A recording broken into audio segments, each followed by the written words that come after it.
अस्सलामुअलैकुम। Welcome to ज्यूरिस्टल्स। जैसे कि हमारा बहुत ही इंपॉर्टेंट सब्जेक्ट जो है वो कंटिन्यू है, जिसके हम 2 क्वेश्चन सॉल्व कर चुके हैं और अब हम क्वेश्चन नंबर 3 पे आते हैं, जो कि पास्ट पेपर 2020 का है, जिसमें ये है कि what is the effect of non appearance of the parties and prescribe remedies available to aggrieved party. यहाँ पे सॉरी एग्री आ गया है, लेकिन ये एग्रीव्ड है, ठीक है। मतलब जो पार्टी वहाँ से खुश ना हो, ठीक है, फैसले से, उसको हम एग्रीव्ड कहते हैं। तो अब ये नॉन अपीयरेंस जो है वो बेसिकली हमें ऑर्डर 9 जो है उसमें बताया गया है कि सिविल सूट में जो प्रेजेंस है पार्टीज़ की, वो कितनी इंपॉर्टेंस रखती है। अगर कोई पार्टी प्रेजेंस नहीं होती किसी सूट में, तो उनके खिलाफ क्या जो है सीवियर कॉन्सिक्वेंसेस मतलब फेस करने पड़ सकते हैं उन पार्टीज़ को। तो यही चीज़ हमें ऑर्डर 9 बताता है कि भाई जो एब्सेंस है पार्टीज़ की सिविल सूट में, वो एक सिग्निफिकेंट इम्प्लीकेशंस जो है ना, मीन्स एक नताइज जो हैं वो अब उसको बेस करती हैं, जो कि प्लेंटिफ को भी भुगतने पड़ सकते हैं और डिफेंडेंट को भी, ठीक है, दोनों पार्टीज़ में से जो भी फेल करता है अपीयरेंस को। अब यहाँ पे ये स्पेसिफिकली जो है ऑर्डर 9 में बताई गई है, और रेमेडीज़ भी बताई गई हैं कि अगर नॉन अपीयरेंस की वजह से कोई एक्शन लिया जाता है, तो फिर वो जो एग्रीव्ड पार्टी है उसके पास कौन सी रेमेडीज़ अवेलेबल हैं, वो भी हमें सीपीसी ही बताता है। तो कॉन्सिक्वेंसेज ऑफ नॉन अपीयरेंस जो है उसको पहले हम देख लेते हैं। सबसे पहले कि अगर जो है प्लेंटिफ वो प्रेजेंट नहीं होता, जो स्केजुअल्ड है हियरिंग डेट, और कोर्ट क्या करेगा, डिसमिस कर सकता है उसके सूट को,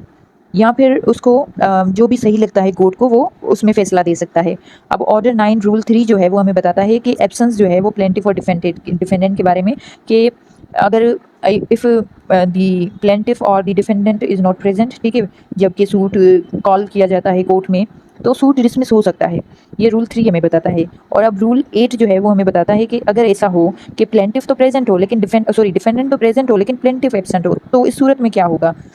अब देखें, दो पार्टीज़ होती हैं किसी भी सूट में, एक प्लेंटिफ एक डिफेंडेंट। तो सबसे पहले हमें रूल 3 में बताया जा रहा है कि दोनों ही पार्टीज़ अगर एब्सेंट हैं, तो फिर क्या कर सकता है कोर्ट, वो सूट को डिसमिस कर सकता है, ठीक है। लेकिन समटाइम ऐसा होता है कि प्लेंटिफ सूट फाइल करके खुद गुम हो जाता है और जो डिफेंडेंट है वो कंटिन्यूसली आ रहा होता है।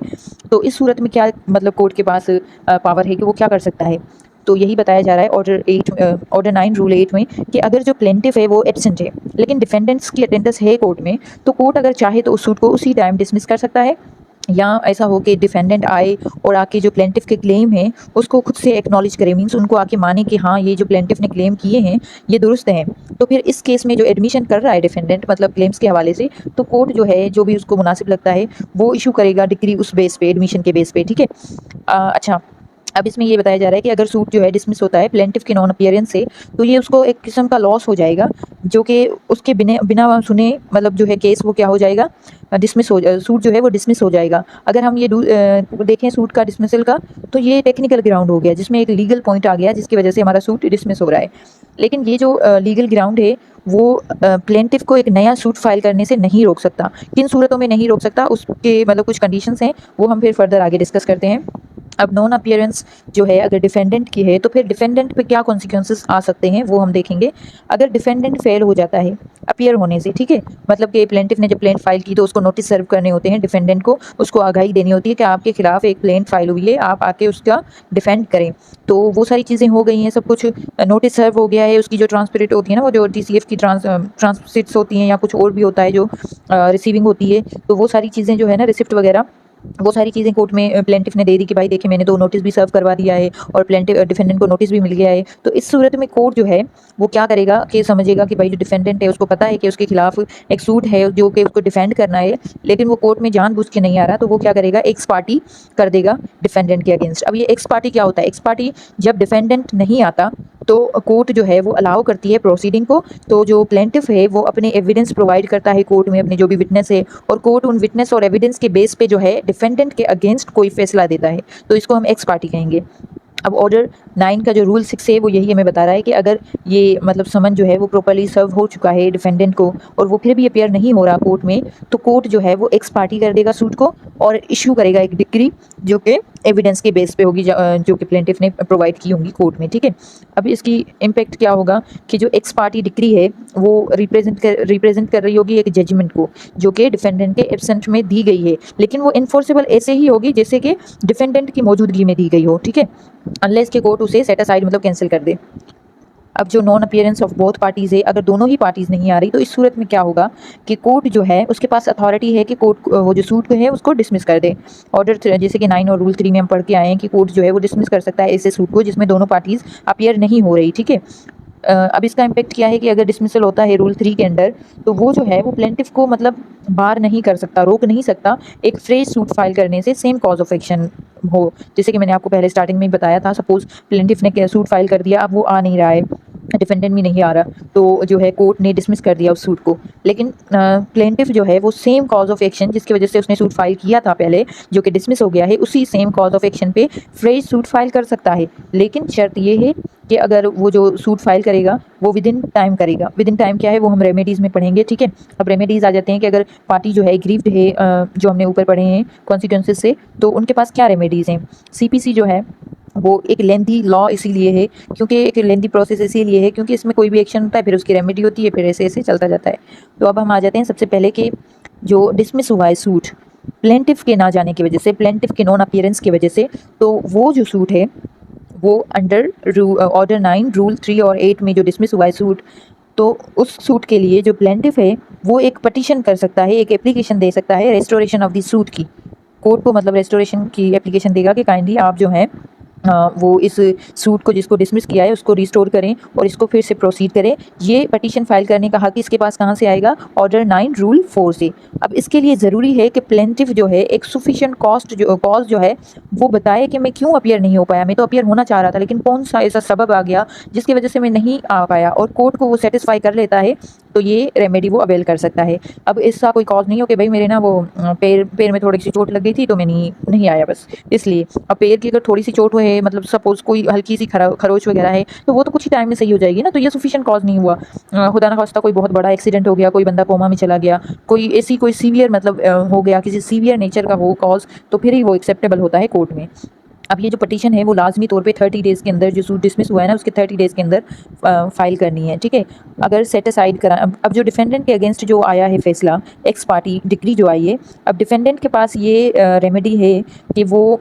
सेम कोर्ट में अपील फाइल कर सकता है अंडर ऑर्डर 9 रूल 13 कि भाई ये जो है मेरी नॉन अपीयरेंस की वजह से मेरे अगेंस्ट डिक्री आई है, कोर्ट को मैं प्रे करता हूँ कि काइंडली मेरे जो अगेंस्ट एक्स पार्टी डिक्री आई है उसको सेट असाइड कर दें, उसको ख़त्म कर दें। तो अब ये डिफेंडेंट किस बेस पे मतलब ये कर सकता है, डिफेंडेंट को ये प्रूफ करना होगा कोर्ट में उस अपनी एप्लीकेशन में कि भाई मुझे जो है वो समन सर्व ही नहीं हुए थे, इस हिसाब से वो कोई रीज़न देगा, या उसके अलावा इसके पास भी कोई सफिशिएंट और कॉज हो, जैसे कि प्लेंटिफ के केस में हमने देखा था कि उसके पास कोई सफिशिएंट कॉज हो, किसी सीवियर नेचर की बीमारी हो या कोई ऐसा एक्सीडेंट हो या कुछ भी इमरजेंसी हो, तो उस सूरत में अगर वो कोर्ट को सेटिस्फाई कर दे तो फिर कोर्ट जो है वो सेट असाइड कर सकता है एक्स पार्टी डिक्री को अंडर रूल 13, ठीक है। अब टाइम लिमिटेशन इसकी भी 30 डेज़ है, ठीक है, जिस दिन से जो एक्स पार्टी डिक्री आई है उससे 30 डेज़ के अंदर अंदर। अब जो अपील ग्रांट हो जाती है कि एक्स पार्टी जो है उसको ख़त्म किया जाए, तो फिर सूट जो है वहीं से चलेगा जहाँ से उसका ओरिजिनल जो स्टेटस था कि जब डिक्री ना आई हो उसी स्टेज से कंटिन्यू किया जाएगा। अब जो ये नंबर तीसरी रेमेडी है वो है फ्रेश सूट फाइल करने की, ठीक है। ये ऑर्डर 9 रूल 9 के तहत जो है प्लेंटिफ के पास राइट है कि अगर उसकी नॉन अपीयरेंस की वजह से रूल नंबर 8 में उसका अगर सूट जो है वो डिसमिस हो गया है तो वो एक नया suit same cause of action पे फाइल कर सकता है, लेकिन यहाँ पे भी सब्जेक्ट टू लिमिटेशन पीरियड, ठीक है। अब इसमें एक्सेप्शन क्या आ जाती है कि अगर प्लेंटिफ जो है वो नया सूट इंस्टीट्यूट करना चाहे लेकिन वो किसी लॉ के स्टैट्यूट या जो डॉक्ट्राइन ऑफ रेस जुडिकेटा या लिमिटेशन पीरियड में आता है तो फिर जो है वो फ्रेश सूट फाइल नहीं कर सकता, ठीक है।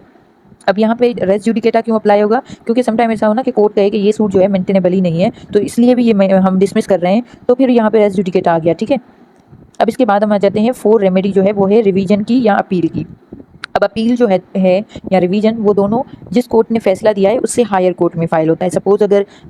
सिविल कोर्ट ने फैसला दिया है तो डिस्ट्रिक्ट में उसका जो है फैसला अपील होगा या रिवीजन के लिए फाइल किया जाएगा, सही है। अगर कोई पार्टी जो है वो एग्रीव्ड है, प्लेंटिफ होगा तो डिसमिसल से एग्रीव्ड होगा, और अगर डिफेंडेंट है तो एक्स पार्टी डिक्री से एग्रीव्ड होगा, जाहिर सी बात है। तो उन दोनों के पास राइट है कि वो सेक्शन जो हमारे सीपीसी के हैं 96 या जो रिवीजन का सेक्शन है 115 उनके तहत, मतलब सुपीरियर मीन्स हाई को जिस कोर्ट ने फैसला दिया है उससे जो ऊपर वाली कोर्ट है वहाँ पे जाके अपील या रिवीजन फाइल करे। अब यहाँ पे रिवीजन और अपील के ग्राउंड बताए गए हैं